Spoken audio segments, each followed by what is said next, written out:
Си кажем направо, всяко момиче мечтае предложението ѝ за брак да бъде на уникална романтична локация.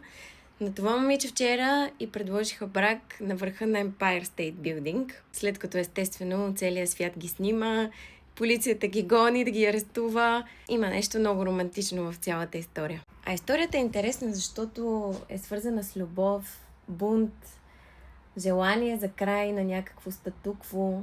И те за това се качват на най-високата точка на Empire State Building, на антената, за да разпространят ето това послание. Силата на любовта побеждава любовта към властта. Детът познава мир. И даже има филм в Netflix за тези двамата, които обичат екстремните неща и да се качват по високи сгради в градовете. Се снимат там.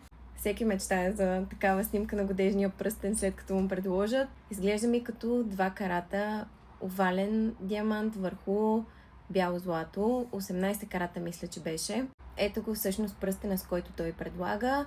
18 карата бяло злато, овален диамант, Hidden Halo. Но всъщност най-специалното и най-символичното естествено е ето този надпис от външната страна на халката, който гласи Your full potential is on the other side of fear.